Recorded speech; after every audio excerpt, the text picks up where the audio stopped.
आज आपण डायरियाविषयी पाहणार आहोत आणि या व्हिडिओमध्ये आपण ए टू झेड सगळं काही बेसिक पाहणार आहोत. तर पहिल्यांदा आपण समजून घेऊया की डायरिया म्हणजे नक्की काय. तर आपल्याला हे माहिती आहे की जर आपल्याला फुल डेमध्ये जर 3पेक्षा जास्त जर स्टूल असतील तर आपण त्याला बोलतो की हा आहे डायरिया. अजून एक आहे ते म्हणजे ग्रेटर दॅन जर 20 ml जर आपण फ्लूइड पास केलं इन स्टूल तर त्याला आपण डायरिया बोलतो. Okay, so greater than 3 stools or greater than the 200 ml in फुल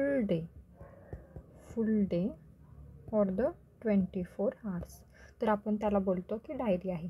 पण ॲक्च्युअलमध्ये या डेफिनेशनपेक्षा आपण एकदम बेस्ट डेफिनेशन जिला मानली जाते ती असते ब्रिस्टॉल स्टूल चार्टचा यूज करतो. आणि या चार्टमुळे आपल्याला कळतं की आपली स्टूल कशा प्रकारे आहे, म्हणजे आपली हेल्थ कशी चालू आहे GITची, ही या चार्टमुळे आपण समजून घेऊया. तर टाईप 1 आणि टाईप 2 विचार केला तर हे आहेत कॉन्स्टिपेशन, आणि टाईप 6 आणि टाईप 7 हे आहेत डायरिया. तर आपल्याला हेच लक्षात ठेवायचं आहे की type 1 severe constipation, type 2 mild constipation, but type 6 is mild diarrhoea आणि टाईप 7 इज सिव्हिअर डायरिया. आपल्याला या चॅप्टरमध्ये आपल्यासाठी इम्पॉर्टंट आहेत ते म्हणजे टाईप 6 आणि टाईप 7 IMP. ओके, तर इथे त्यांनी सांगितलेलं आहे की सेपरेट हार्ड लम्प्स असतील किंवा मग ते टाईप्स वगैरे सांगतात, तर हे तुम्ही करून घ्या कशा प्रकारे आहेत. तर इथे एक छान दिलेलं आहे त्यांनी की लक्षात राहण्यासाठी. Type 1 rabbit droppings, type 2 bunch of grapes, type 3 corn on cob, type 4 is sausage, type 5 is chicken nuggets, type 6 is porridge or the gravy is 7. आपल्यासाठी हे 2 इम्पॉर्टंट आहेत आत्ता. ओके, तर आपण याच्यामध्ये बघणार आहोत आपल्या डायरियाचे 3 टाईप्स असतात. ओके, ॲक्यूट, परसिस्टंट आणि क्रोनिक. तर हे आपण कसं हे करतो की जर लेस दॅन 2 weeks किंवा लेस दॅन 14 days, परसिस्टंट म्हणजे ग्रेटर दॅन 2 weeks किंवा ग्रेटर दॅन 14 days, क्रोनिक म्हणजेच हा असतो ग्रेटर दॅन 4 weeks म्हणजे ऑलमोस्ट आपण पकडूया ग्रेटर दॅन 28 days और 1 month. हा झाला क्रोनिक. पण ॲक्च्युअलमध्ये आपण बोलतो की काही नाही डायरिया आहे, ठीक आहे, होईल ठीक, लेस हार्मफुल का बोलतो, कारण मोस्ट कॉमन आहे ॲक्यूट टाईपचा डायरिया.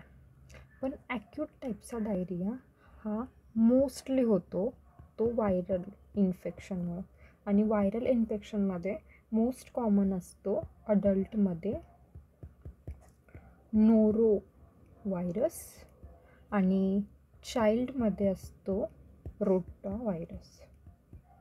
ओके, पण व्हायरलचं काय आहे की याचे जे सिम्पटम्स वगैरे आहेत ते जास्त काही नसतात आणि हा सेल्फ मेडिएटेड असतो, म्हणजे आपण स्वतः ठीक होऊन जातो लाईक तसा.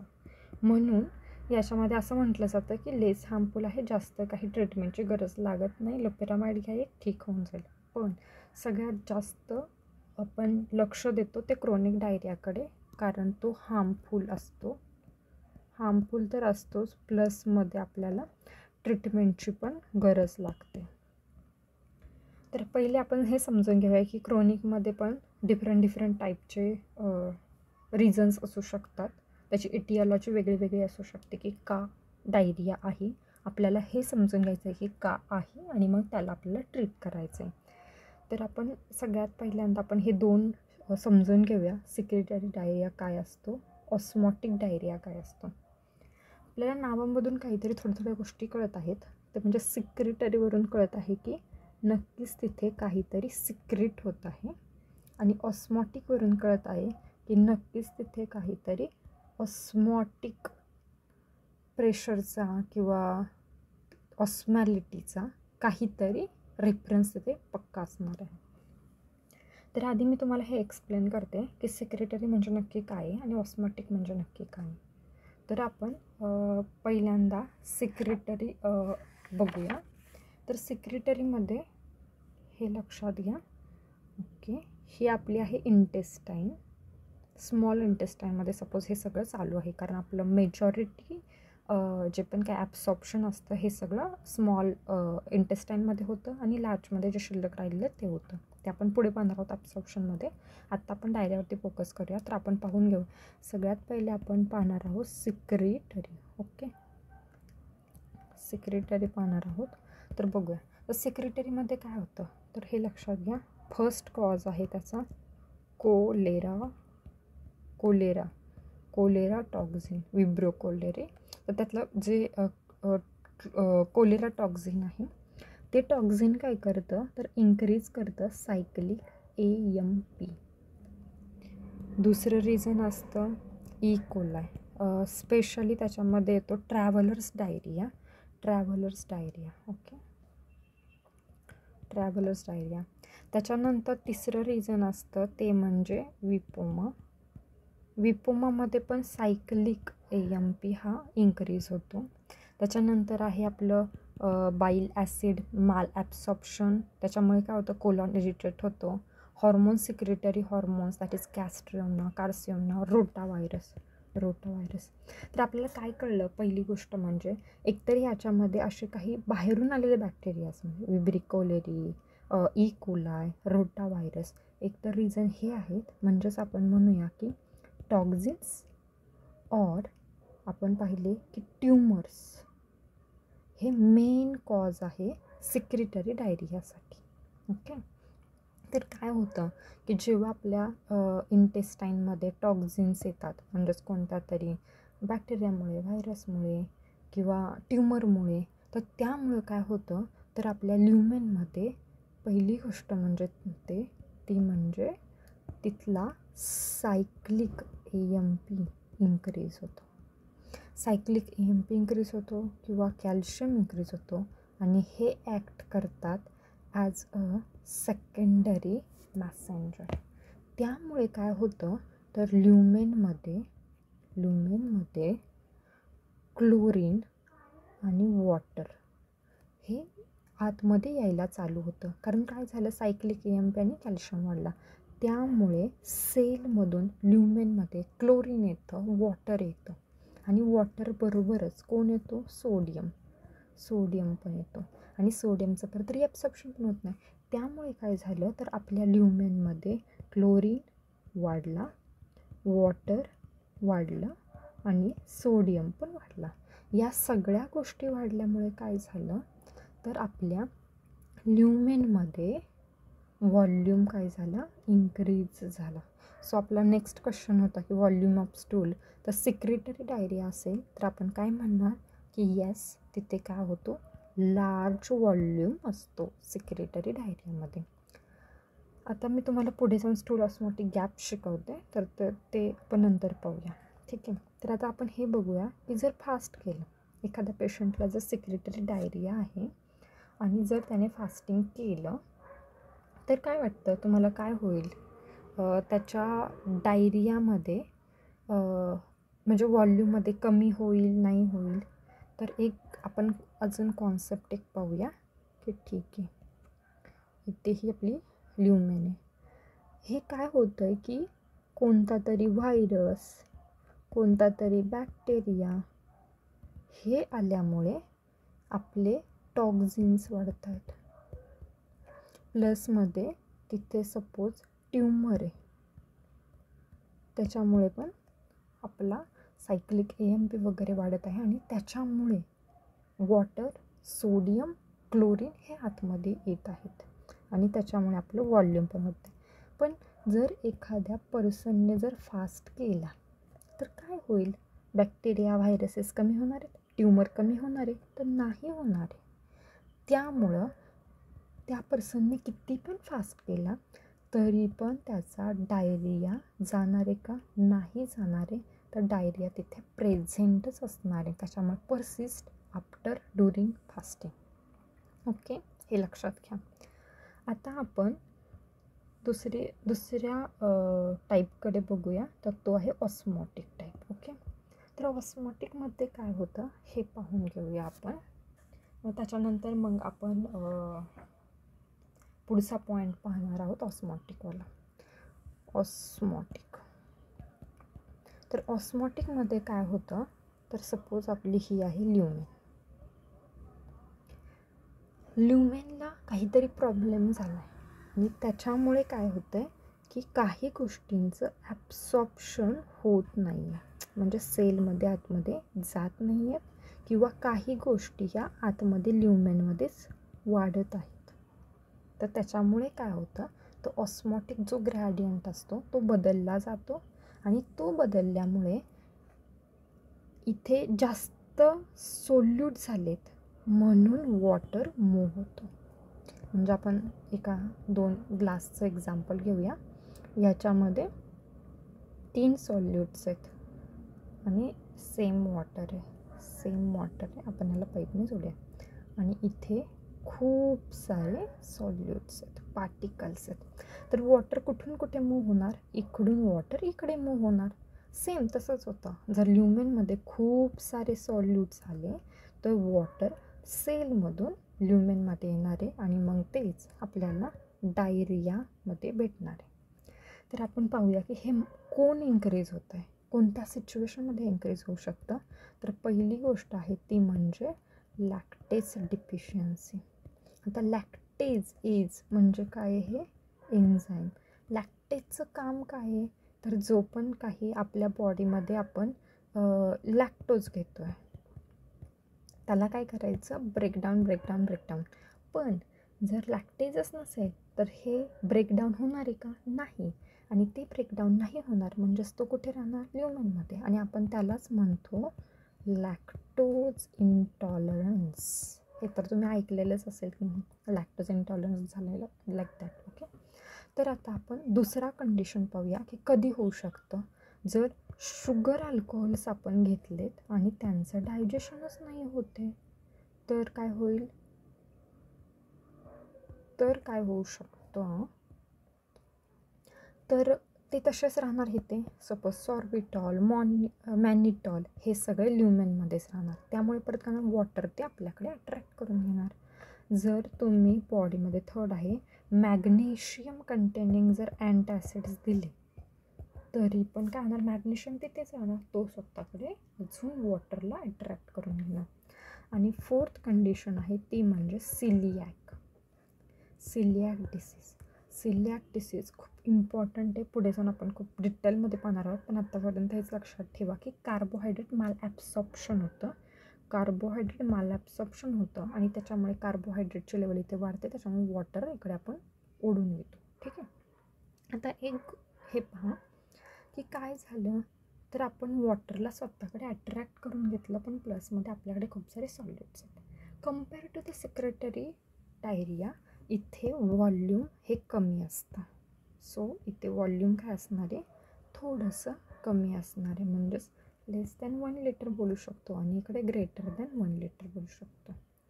आता एक साधा बेसिक क्वेश्चन आहे, एखाद्या पेशंटने जर फास्ट केला तर काय होईल, ऑस्मॉटिकमध्ये फास्ट केला म्हणजे त्याने काय केलं, फूड नाही घेतलं, म्हणजेच त्याने काय नाही घेतलं, लॅक्टोज नाही घेतलं, त्याने शुगर नाही घेतली, त्याने अँटॅसिड्स नाही घेतले, तर काय होईल, ल्युमेनमध्ये त्याची क्वांटिटी पण कमी होईल. त्याची क्वांटिटी कमी झाली, त्याची क्वांटिटी इथे कमी झाली म्हणजेच काय होणार आहे, तर क्वांटिटी इथे कमी झाल्यानंतर वॉटरसुद्धा कमी येणार आहे. वॉटर कमी आल्यामुळे डायरियासुद्धा काय होणार आहे, कमी होणार आहे. म्हणजेच आपण बोलू शकतो की येस, जर त्या पेशंटने जर फास्टिंग केलं तर त्याचा डायरिया डिक्रीज होऊ शकतो. म्हणजे विथ फास्टिंग हा डायरिया काय होणार आहे, तर डिक्रीज होणार आहे. आफ्टर फास्टिंग हा डायरिया आहे तसाच परसिस्टंट राहणार आहे. ठीक आहे. आता पुढचा एकदम इम्पॉर्टंट असा पॉईंट आहे तो म्हणजे स्टूल ऑस्मॉटिक गॅप. तर तो कसा काढायचा आपण ते पाहूया. ठीक आहे. Stool osmotic diarrhoea. तर पहिली गोष्ट म्हणजे आहे स्टूल ऑस्मॉटिक गॅप म्हणजे काय. तर हे लक्षात घेऊया आपण की आपण ल्युमेनमध्ये पाहिलं की किती ऑस्मॅलिटी आहे ल्युमेनमध्ये, किती ऑस्मॅलिटी आहे. म्हणजे आपण केलेली मेजर्ड, मायनस आपल्याला करायची आहे कॅल्क्युलेटेड हे आपण मेजर केलेली. तर आपण मोस्टली हे ॲझ्युम करून चालूया की ती सेम आहे सिरम लेवलच्याच, म्हणजे 290 आहे.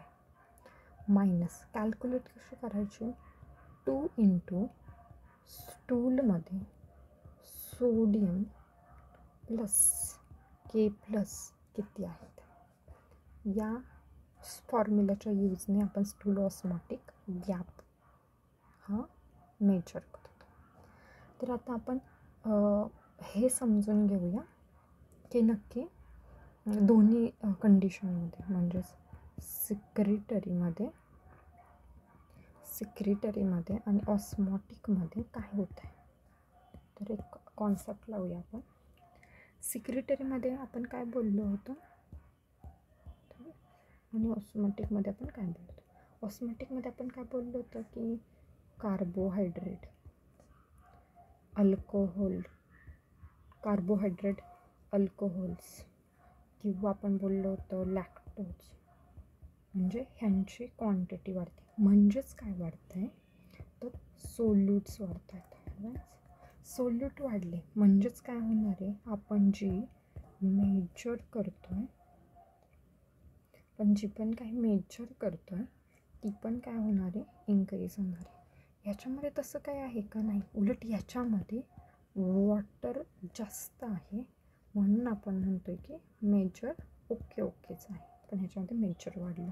पण ॲक्च्युअलमध्ये जर तुम्ही सोडियम आणि के प्लसचं जर कॉन्सन्ट्रेशन या स्टूलमध्ये बघितलं तर आहे तेवढेच असणार जेवढं इकडे आहे, राईट. उलट ह्याच्यामध्ये सोडियम जास्त आहे, पण याच्यामध्ये हे सगळे होते, राईट.